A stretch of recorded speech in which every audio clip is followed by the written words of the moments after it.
4절요. 요한은 아시아에 있는 7 교회에게 편지하노니 이제도 계시고 전에도 계시고 장차 오실 이와 그 보좌 앞에 7 영과. 그 5절까지 같이 읽으십시다. 또 충성된 증인으로 죽은 자들 가운데서 먼저 나시고 땅의 임금들의 머리가 되신 예수 그리스도로 말미암아 은혜와 평강이 너희에게 있기를 원하노라. 우리를 사랑하사 그의 피로 우리 죄에서 우리를 해방하시고. 이제 사도 요한은 지금 밤모섬에 유배를 가고 있습니다. 그 전설에 의하면 사도 요한은 로마 황제가 핍박을 할 때 그를 잡아서 풀풀 끓는 기름 가마에 집어넣으시나 타죽질 않았습니다. 풀풀 붓는 기름 가마면 어마어마하게 뜨거운 것인데 그곳에 요한을 집어넣어도 요한이 타죽질 않아요. 그 끄집어내어서 밤모섬에 유배를 보냈습니다. 요한이 밤모섬에 유배를 가고 있을 동안에 그곳에서 이 계시를 받았을 것입니다. 이러므로 로마 황제 도미시안 황제 때 밤모섬에 그런 외로운 곳에서 이 계시를 받았습니다. 밤모섬이란 조그마한 섬으로서 화산섬이고 사람이 살지 아니하는 황무지입니다. 그곳에서 그는 감옥살이 하면서 이 계시를 받았습니다. 요한은 그러므로 아시아에 있는 7 교회, 그때 아시아라고 말하는 것은 오늘날 소아시아를 말하는 것입니다. 터키. 여러분 옛날에 터키가 전부 기독교 처소였어요. 바로 바울 선생이 주 무대로 복음을 전가한 곳이 바로 터키입니다. 그게 에베소, 빌립보 교회들이 다 터키에 있었고 터키는 바울 선생의 복음 전거의 중심지였습니다. 그러나 터키가 사라센에게 망하고 난다. 그 이슬람교를 믿는 오스만 터키에 망하고 난 다음에 터키는 기독교가 거기서 뿌리가 뽑혀버리고 말았습니다. 오늘날 터키는 완전히 이슬람교 아닙니까? 그러나 옛날엔 그 터키가 바로 기독교의 분산지였습니다. 그게 기독교 문화로서 비잔틴 문화라고 말하는데요. 비잔틴 문화가 찬란하게 꽃핀 그런 도시로서 건축물이든지 이런 모든 교회당이든지 비잔틴 그 문화를 통해서 이룩한 아름다운 처소였는데 그 소아시아 교회가 하나님의 심판을 받아서 완전히 이슬람 교도들에게 침공을 당하여 무너지고 오늘 터키 산하에 있습니다만 바로 그 교회들이 있었던 곳에 지진이 자꾸 일어납니다. 왜냐하면 기독교회를 파괴하고 이슬람교가 들어온 이후로부터 시작해서 터키에 계속해서 거대한 지진들이 일어나고 있습니다. 이번에도 일어난 그 지진이 일어난 처소가 바로 옛날 기독교회들이 있던 처소입니다. 어느 면을 보면 지진은 하나님의 심판의 도구인데 하나님이 터키를 강진으로 심판한 것은 그 처소가 하나님의 교회가 있던 처소를 이반 교회가 와서 점령함으로 하나님의 진노의 심판이 내린다고 우리는 생각을 합니다.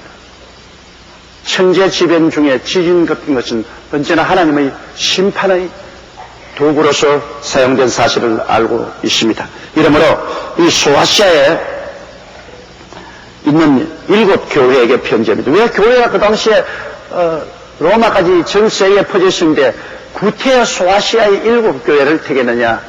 주님께서는 소아시아의 7 교회를 택해서 그 우리 전체 교회사를 7 시대로 갈라가지고서 예언적으로 말씀한 것입니다. 7 숫자는 완전 숫자입니까?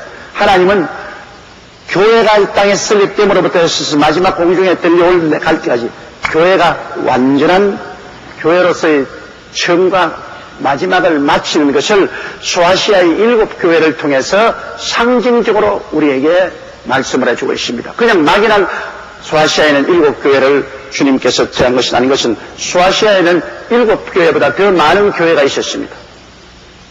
그런데 꼭 7 교회를 택한 것은 그 교회 하나하나가 우리 기독교 2000년사에 있어서의 그 획을 끊는 그 시대적인 상황을 잘 포함해 있기 때문에 그를 통해서 하나님이 교회사를 예언한 것입니다.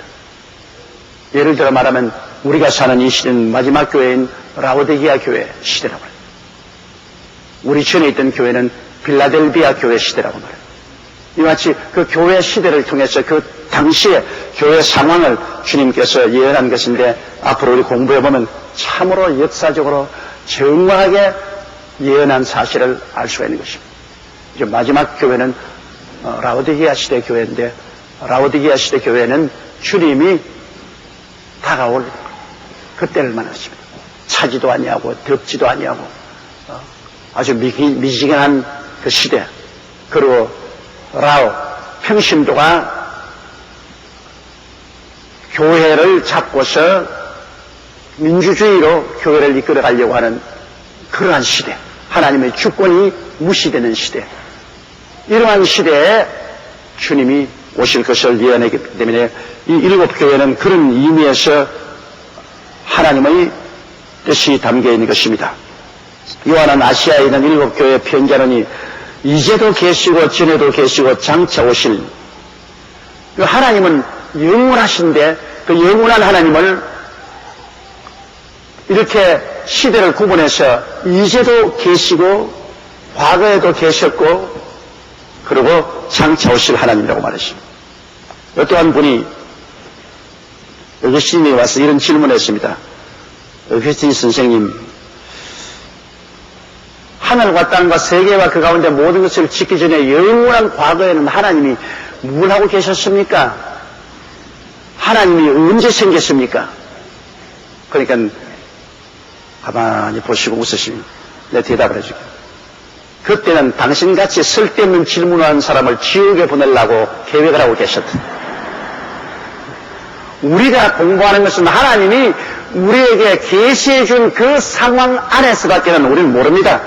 그 이전에 하나님은 어디서 생겼노? 하나님은 어디서 나셨나? 천지와 만물을 짓기 전에 하나님 뭐라고 계셨나? 이런 것은 하나님이 우리에게 계시해 주지 않았습니다. 그거 아무리 추측해봤자 소용이 없이 우리 지성으로는 깨달아 알 수가 없습니다. 그러므로 하나님께서 우리에게 계시해 주신 그 인해서 우리가 연구하고 깨달음을 얻고 살아나갈 것입니다. 그러므로 우리 하나님께서는 이제도 계시고 또 전에도 계셨습니다. 영원 무한 전에도 하나님 계셨고 그리고 또 장차 이 땅에 오실 것입니다. 또 그 보좌 앞에 있는 일곱 영과 일곱 영이라는 것은 성령을 말하는 것이 아닙니까? 지혜와 총명의 영이요 모략과 재능의 영이요 지식과 야훼를 경외하는 영이요 하나님의 영. 일곱 영이 그 보좌 앞에 있습니다. 그것은 바로 하나님의 영입니다. 성령은 하나님 아버지와 예수께로부터 나왔기 때문에 아버지 하나님과 성령은 별개의 인격 같으면서도 인격이면서도 완전한 일체입니다. 그리고 그 다음에 보면 또 충성된 증인으로 그건 예수님 아닙니까? 예수님이 하나님께 충성하되 죽기까지 했습니다. 이건 가장 큰 충성입니다. 보통 충성은 그저 충성하시면 죽기까지 충성하는 것은 충성의 최고입니다. 목숨을 버리기까지 충성한 충성된 증인입니다. 그건 하나님의 구원 사역을 우리에게 뚜렷이 십자가를 통해서 증거한 충성된 증인으로 죽은 자들 가운데서 먼저 나시고 땅의 임금들의 머리가 되셨다. 예수님은 장차 만왕의 왕 만주의 주로 와서 다스릴 것입니다. 지금 세상의 모든 지도자들은 여러분 예수 그리스도의 밑에 있는 것이지 예수 그리스도 위에 있는 것이 아닙니다. 땅의 임금들의 머리가 되신 예수 그리스도로 말미암아 은혜와 평강이 너에게 있기를 원하노라. 이건 하나님 아버지와 성령과 예수 그리스도를 통해서 우리에게 은혜가 넘치고 평안이 넘치기를 원하노라. 하나님이 우리에게 주시기를 원하시는 것은 은혜와 평강입니다. 여러분. 하나님의 은혜를 받으면 마음도 기쁨으로 충만해지고 몸도 건강해지고 생활도 복이 있어집니다. 제가 평신 돌 때 아주 추운 겨울에 왜 그때 부흥회를 했는지 저 대신동 그라운드에 천막을 치고 부흥회를 했어요. 초겨울인데 추웠어요. 그런데 밤에 이제 저는 평신도로서 그 천막을 선교사님이 지키라고 그러기 때문에 그 천막에 있는데, 그때는 한국 경제가 다 어렵고 괴롭기 때문에 옷을 부실하게 입었어요. 내복도 없고 그냥 옷을 입고. 밤에 얼마나 추운지 말도 못하겠어요. 너무 춥고 막 이게 덜덜덜 떨려요. 그래서 가마니를 전부 둘러안고 거지처럼 이렇게 이제 가마니를 몸에 이렇게 둘러치고 이렇게 쭈그리고 앉았는데, 그 밤에 철야하는 사람들이 모여가지고서 별 할 일이 없으니까 노래를 부르다가 그것도 하도 부르니까 목이 아파가지고서 이제는 간증을 합니다. 그래 내가 가만히 안 들어보면 정말로 너무나 유치하게 짝이 없는 간증을 많이 하고 해요. 내가 그때 좀 지식 있고 잘 사는 사람이 그 벌벌 떨고 추운데 그라운드 맨바닥에 쭈그리고 앉아 밤을 새울 리가 있겠습니까? 대개 거기 온 사람들은 우리 사회 하층인으로서 별로 교육도 못 받고 지식도 없고 잘 살지도 못하고 다 고달프고 괴로운 사람들하고 왔어요.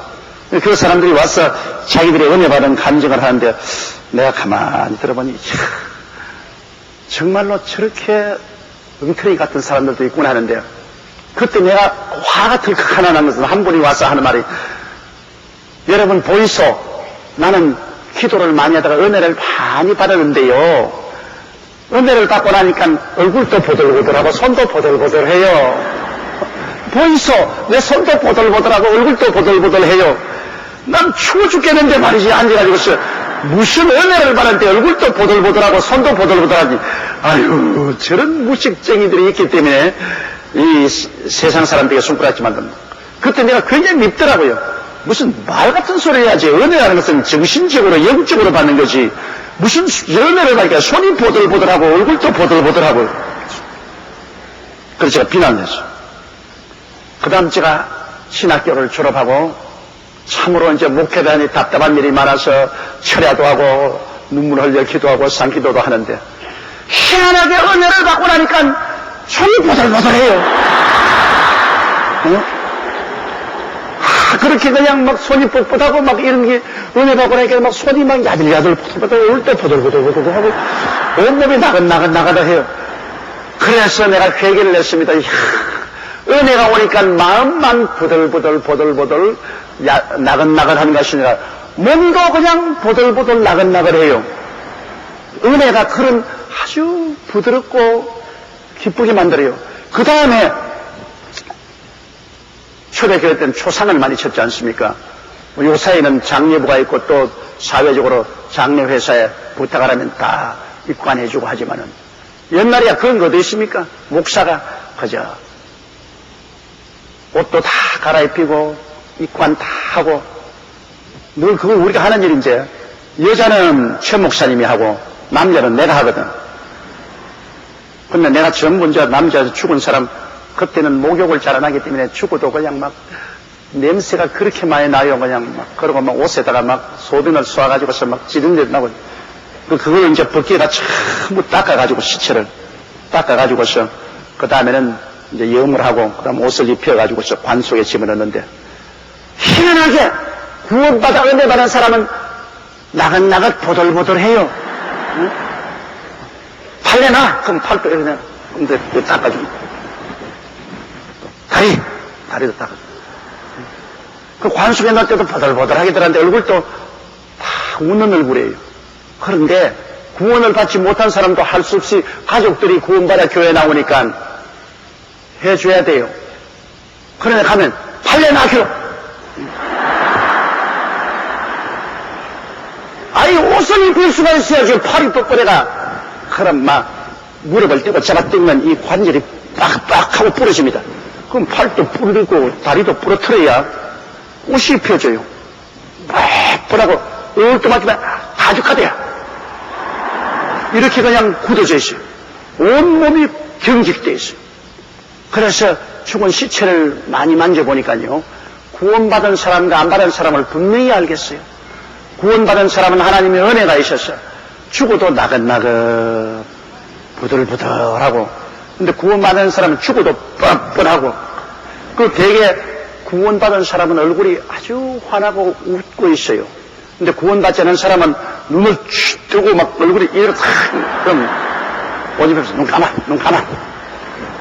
감아놓으면 또 뜨고 감아놓으면 또 뜨고 저거든요.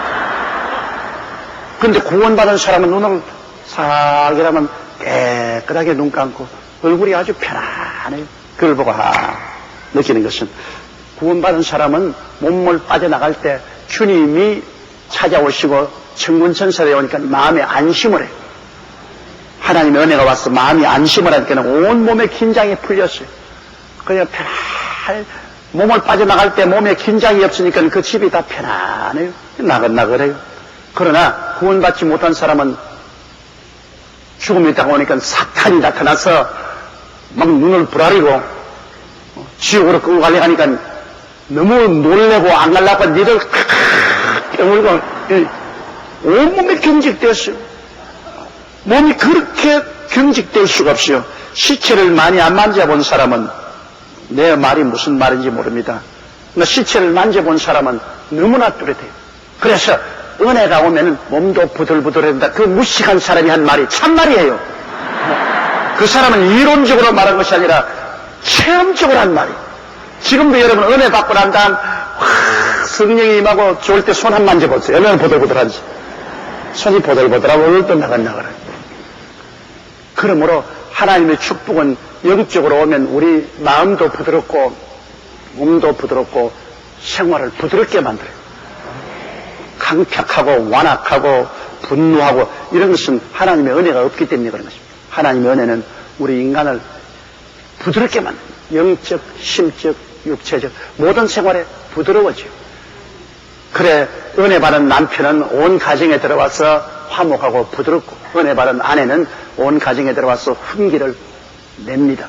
은혜 받았다고 하면서 와서 막 화내고 그냥 고함 꽥꽥 치고 막 무섭게 보면 그거는 은혜 받은 건 아닙니다. 은혜가 오면 그럴 수가 없어요. 은혜가 오면은 소프트하게 되는 것입니다. 이러므로 하나님은 우리에게 은혜를 주시고 평강을 주시고 마음의 평안을 주시고 환경이 평강할 수는 없지요. 죄 많은 세상에 사니까 환경에 늘 회오리바람 치지요. 시련과 환란이 다가와도 마음은 하나님이 계심으로 늘 평안할 수가 있는 것입니다. 은혜가 오면. 그렇게 파도가 쳐도 바다의 10m 밑에만 내려가면 조용하답니다. 태풍이 위에서 막 휘어적해도 10m 밑에만 내려가면 바다가 조용하다고 합니다. 우리 환경 가운데 아무리 어려운 시련과 환란이 다가와도 우리 마음 깊은 곳에는 주 예수님이 계심으로 우리가 평안할 수가 있는 것입니다. 우리의 삶 속에 하나님은 언제나 은혜를 받아서 부드럽고 나긋나긋하고 마음의 평안을 가지고 살기를 원하시는 것입니다. 이것이 큰 축복입니다. 큰 축복입니다. 내 인생이 부드러운 사람이 되면 참 좋아요. 그리고 우리의 마음속에 끝없이 평안이 마음속에 깊이 점리하고 있으면 이러한 사람은 언제나 안심하고 인생을 살아갈 수 있습니다. 이 사도 요한이 밤모섬에서 유배가 있으면서도 그런 하나님, 어제로 계시고 지금도 계시고 장차 오실 하나님, 우리 모든 사물을 다 들여다보고 있는 완전한 영인, 일곱의 영, 그리고 충성되이 죽었다가 부활하시고 그리고 우리를 돌보시는 우리 주 예수 그리스도로 말미암아 은혜와 평강이 너에게 있을지어다. 그러므로 하나님을 알고 믿고 섬기는 사람에게는 언제나 이 은혜와 평강이 우리에게 오시는 것입니다. 우리가 죄를 회개하고 깨어져서 이 하나님을 간절히 찾고 구하면 하나님은 우리에게 마치 이슬이 내리는 것처럼 은혜를 내려주시고 평강을 내려주시는 것입니다. 은혜와 평강의 사람이 되어야 되는 것입니다. 그리고 우리를 사랑하사 그의 피로 우리 죄에서 우리를 해방하시고 예수님께서 흘리신 십자가의 보배로운 피로 우리의 원죄와 자범죄에서 우리를 해방시켜 주었다. 여러분, 이 세상 사람들은 원래 부모에게서부터 상속된 원죄와 그리고 자기가 스스로 지은 자범죄, 이 죄의 감옥 속에 갇혀 있어요. 이 죄의 굴레를 걸머지고 별 도리 없이 속도 죄인이고 겉도 죄인이고 행위도 죄인이고 뭐 전체가 죄입니다. 그러므로 인간의 의로운 행동이나 종교적인 의식을 통해서 의롭게 될 길은 전혀 없습니다, 여러분. 의는 없나니 하나도 없다고 말했는데 이 세상의 어떤 종교도 뭐 종교 자체는 좋습니다. 그러나 종교가 우리 인생을 구원할 수는 없습니다. 우리의 인생을 구원할 수 있는 길은 우리의 죄에서 우리를 해방시켜 줘야 되는 거죠. 오늘날 세계적인 유명한 종교가나 철학가나 윤리 도덕을 가르친 선생들도 그들은 종교나 철학을 가르쳤지 그들이 죄의 문제를 해결하기 위해서 직접 죄를 걸머쥐고 처형을 당한 일은 없습니다. 다른 사람의 죄를 지고 처형당한 분은 예수님밖에 계시지 않습니다. 예수님은 스스로 죄를 지은 적도 없고 죄를 알지도 못하신 분이 우리 모든 사람의 죄를 대신 짊어지고 그런 처형을 당했습니다. 이것은 어떠한 종교나 철학을 가르치는 것이 아닙니다. 근본적으로 인간을 구원해 주시는 것입니다. 예수님이 흘리신 피로 말미암아 우리의 죄가 다 씻음을 받고 우리가 죄에서 노연함을 받고 용서와 의를 입은 사람이 되는 것입니다. 우리는 용서받은 의인들입니다. 우리가 좋은 행위를 해서 의인이 된 것이 아니고 용서를 받아서 의인이 된 것입니다. 여러분 옆에 있는 분들에게 당신은 용서받은 의인입니다. 그렇게 말씀했습니다.